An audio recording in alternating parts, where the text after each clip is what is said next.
টোপনি খতি আছিলে তেওঁ তাৰপিছত কিমান দেৰি হৈছিলে তেওঁ মাত্ৰ এঘণ্টা সময়ে শুবলৈ পাইছে ল'ৰাটোলৈ কেনেকৈ থাকিম মই কমতে থাকোঁ যাতে মোক অকণমান সহায় কৰে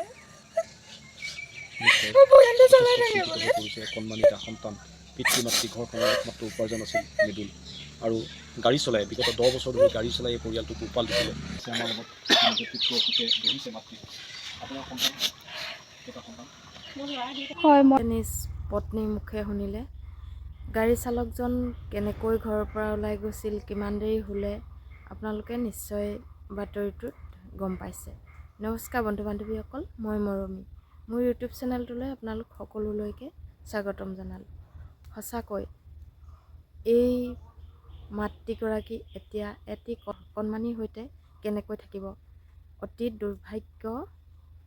এই কথা ভাবিবলৈ হ'লে সঁচাকৈ বৰ দুখ লগা। এজন মানুহে নিজৰ পৰিয়াল চলাবলৈ বা নিজৰ জীৱিকা উপাৰ্জন কৰিবলৈ কিমান কষ্ট কৰিব লগা হয়, এই মানুহগৰাকী আচলতে ড্ৰাইভাৰজনৰ কথাটোৱে আমাক বুজাই দিছে নহয় জানো। চাওকচোন, মানুহজনে নিজৰ পৰিয়ালটো চলাবলৈ কিমান কষ্ট কৰি ড্ৰাইভাৰ কামটো নিজৰ জীৱিকা উপাৰ্জন হিচাপে বাছি লৈ তেওঁ আজি নিজৰ প্ৰাণ শেষ হৈ গ'ল, কিন্তু পৰিয়ালটো এনেকৈ নিথৰুৱা হ'ল। অকল এটা বুলিয়ে নহয়, কিন্তু এইখিনিতে এই পৰিয়ালটোৰ বিষয়েও চৰকাৰে নিশ্চয় চিন্তা কৰিব লাগিব। কাৰণ মানুহগৰাকীয়ে কৈছে যে তেওঁ শুবলৈ নাপালে। হয়, দুখীয়া দৰিদ্ৰ মানুহ হ'লে এনেকুৱা নিশ্চয় হয়। তেওঁলোকে ক'ৰবালৈ যাবলৈ ওলাইছে, নিশ্চয় অলপ শান্ত শিষ্টমতে যাব লাগিছিল। মোৰ মতে তেওঁ দিনত গাড়ী চলায়, আহি গাড়ী চাৰি ধুবলৈ মানুহগৰাকীয়ে নিজেই পানী যোগান ধৰি দিছে। আৰু দ্বিতীয় কথাটো হ'ল তেওঁ 11:30মান বজাত শুইছে আৰু উঠিবলৈ মাত্ৰ এঘণ্টাহে সময় শুবলৈ পাইছে বুলি নিজৰ পত্নীগৰাকীয়ে কৈছে। আৰু বাৰে বাৰে ফোন আহি থকাত মানুহজন উঠি যাবলৈ বাধ্য হ'ল। কাৰণ টোপনি উশামুখাটো মানুহৰ বহুত দুৰ্ঘটনা হয়। হয়তো সেই বুলি মানুহগৰাকীয়ে কথাষাৰ প্ৰকাশ কৰি দিব পৰা নাই, কিন্তু তেওঁ মনে সেইটোকে ক'বলৈ গৈছে। নিশ্চয় ক'ৰবাত যাবলৈ হ'লে ড্ৰাইভাৰজনে নিশ্চয় গম পায় কিমান টাইমত পাবগৈ, কিমান টাইমত ওলাই যাব লাগে, সেইটো নিশ্চয় গম পায়। বাৰে বাৰে ফোন কৰি থকাটো ভুল আছিল। আৰু তেওঁলোকে নোযোৱাৰ বাবে দুজন বাইকত আহি তেওঁক আগবঢ়াই লৈ গৈছেহি। মানে তেওঁলোকৰ বাবে যে মৃত্যু ৰৈ আছে, সেয়েহে তেওঁলোকক সময় দিয়া নাছিল।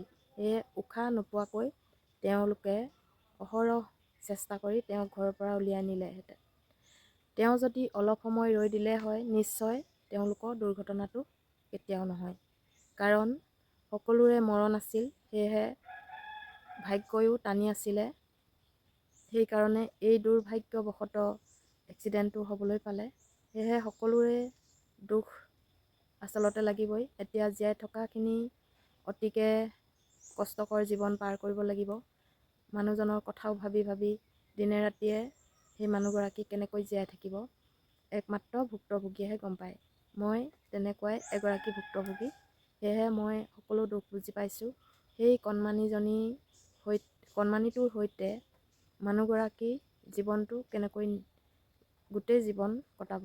আৰু বহুত বয়সস্থও নহয়, খুব বেছি 25 বছৰ, 26 বছৰ বা 27 বছৰ এনেকুৱা বয়সৰ ছোৱালী বুলিয়ে কৈছোঁ।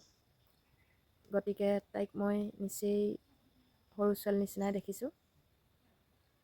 আচলতে বৰ দুৰ্ভাগ্য, কি কৰিবা, তেনেকুৱা ভাগ্যত লিখা আছিল, সেয়েহে এনেকুৱা ঘটনা হ'ল।